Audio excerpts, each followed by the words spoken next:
Okay, we're now going to continue with our first lesson of our special dietaries. So we're now looking at our vegetarian and vegan dish. So today we're doing the Malaysian vegetable curry served with our brown rice, so lots of dietary fibres coming from that too.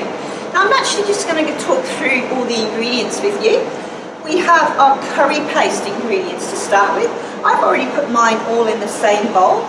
Now this can be blended up with a pestle and mortar if you have one, or you can use your blender, or you can obviously hand chop it all and mix it to make a paste that way. Our ingredients are cumin powder, which is 5 grams, 5 grams of coriander powder, 2 red chilies, 2 grams of our turmeric powder, 3 spring onions chopped, 2 cloves of garlic chopped, 10 grams of ginger, which is peeled and chopped, or you can also use a microplane as well. We have our 2 stalks of lemongrass. Now remember, that's quite woody, so that's going to need a nice sharp knife to be cutting it up if you're doing it by hand. We also have our gluten-free shrimp paste. Now with this shrimp paste, we do need to roast it in the oven. I've probably only had it in there for probably 5 to 6 minutes, just so it dries out a little bit and gives us some more flavour. So your whole house is actually going to smell of our shrimp paste today. So if nothing else, there'll be lots of, what's that smell going on as you're cooking today? 10 grams of our tamarind paste, and to finish off with our 5 grams of brown sugar.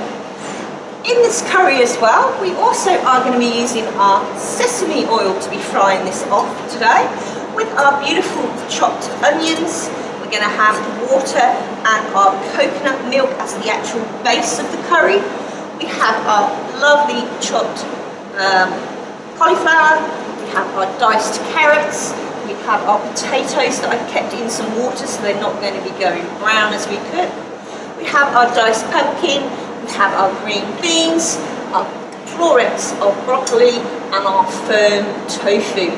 This may actually need thickening up as well, so we've got our water ready and our corn flour. We're actually going to serve this with the brown rice.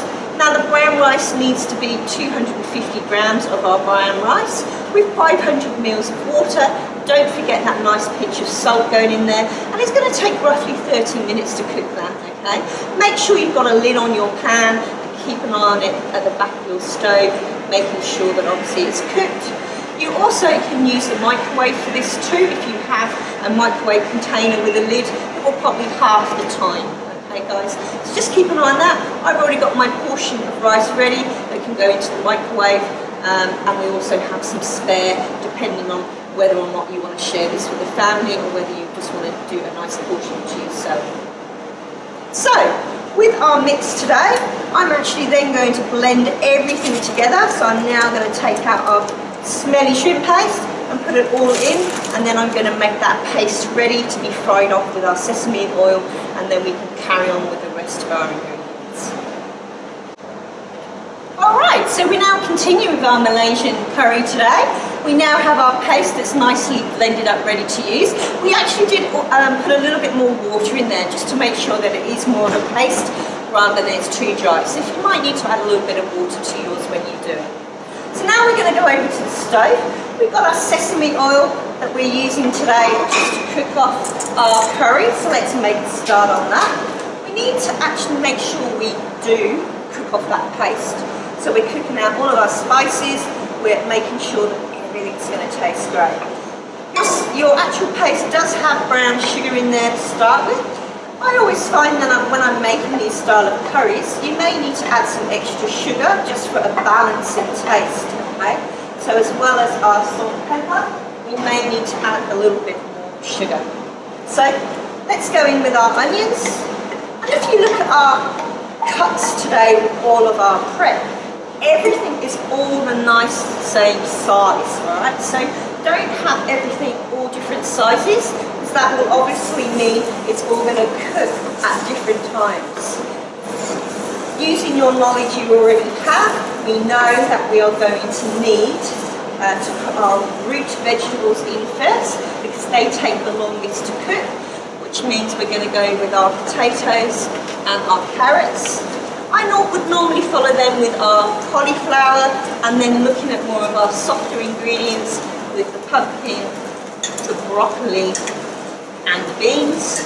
finishing off with our tofu. So if you want to get beautifully organised like that, you might not have enough bowls at home, which means you can also use a tray and have everything on the tray ready to be actually cooking.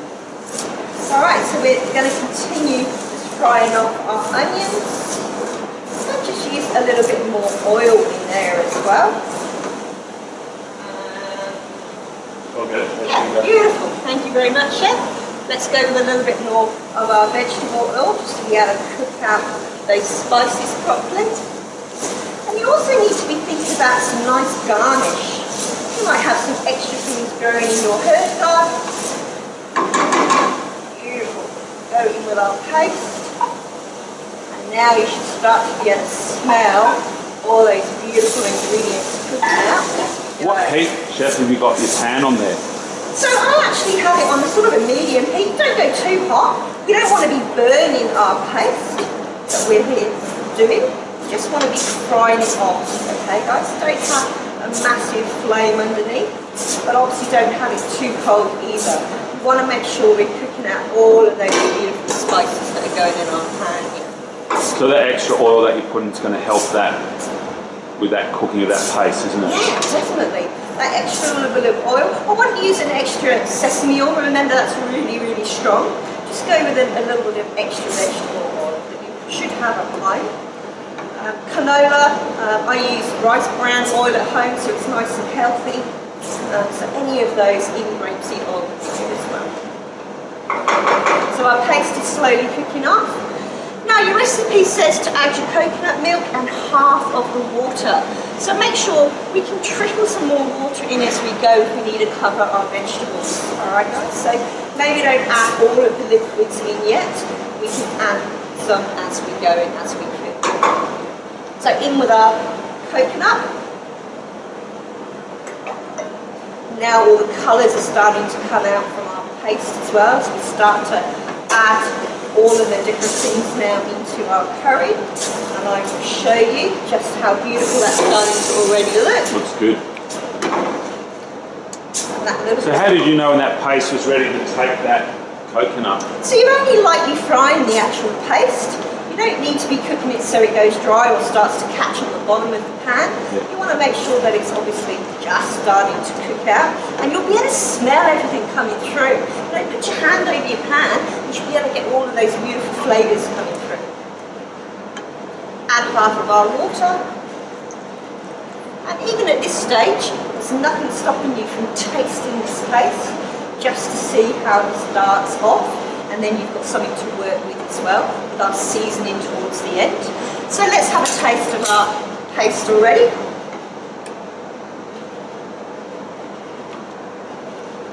Hey, that's pretty good. I'm definitely going to need some salt and pepper in there. There's not really a lot in there yet, is there, to give that nice kick? You've got that paste in there, I guess, and coconut, that's it. Yeah, I mean, really, this is a great paste, I think, and one to keep probably in your little recipe book. It's not too hot. Malaysian style cooking doesn't always have to have a lot of chili in there like our Indian style cooking does.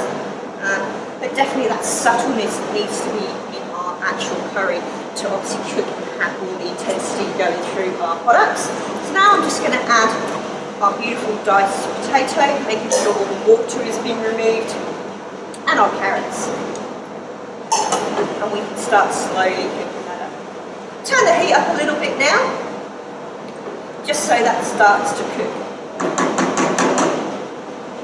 We could also probably add our cauliflower in there too. And that's actually one of those vegetables that can take a little bit of heat. So we've now got everything in our pot. You can also see that now it's just starting to simmer and cover everything that's already in there. So we probably will need to add that little bit of extra water to our mix as it cooks out.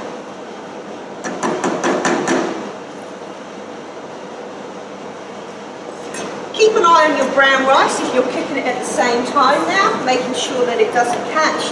You might be able to just also put the lid on your rice just to make sure that it stays and carries on cooking even when you turn the flame off as well. So that rice, Claire, that was 250 rice, 500 water. It was. We washed the rice off a little bit. Yep. Put a little bit of salt in there. Starch. And then it was on a Always medium to remembering low our salt. heat for that 30 minutes. Yeah, not a really, high really heat, because low it heat. does catch, or it will catch if you don't keep an eye on it. That's right. And if you don't have a lid for your pots at home, remember you can always use foil over the top, or you could use a bowl as well. Just be careful that whatever you're using that isn't a lid that has a handle, remember you can catch it and possibly burn yourself. So be safe all the way.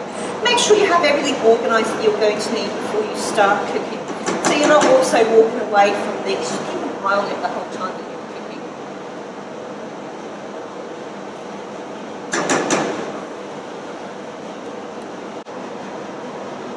Okay, so I've now added in that nice diced pumpkin. We have our green beans in there now. We have our broccoli in there. And it's looking really good. Let's just see if it really does need thickening. I don't really think it does. We can add a little bit of our cauliflower and water mix in there just to add a little bit of thickness to it. But it's looking pretty good, guys. Remember, it needs to be nice and hot for the cauliflower to work.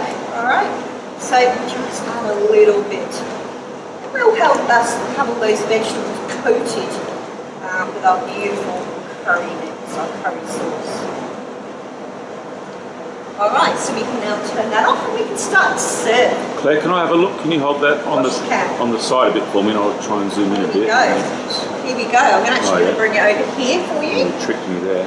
And then we can have a look at how that all looks now. So a beautiful sauce consistency, ready for plating. Also got some fresh coriander for a garnish. Just chopped a little bit for us to freshen up our curry too. We've got our sliced chilli and we've got our rice ready to go. So let's just stir in that coriander. If at home you've got some, toasted shallots, or you've got anything else that you'd like to use for a garnish, then obviously go for that too. Let's do some plating. So here I have my rice all ready to go. So we can do a nice plate up here. Making sure you've got bits of tofu and carrots and potatoes. You've got everything being mixed in. That would be great for one portion. You also can do maybe a couple of portions if you want to share it with your family, and some extra rice there as well. So really think about what you want to use to actually plate up your food before that curry gets cooked. So be very organised. Pop that on, nice clean plate. Finish with our sliced chilli, which we can use on our both. And our beautiful picked coriander leaves.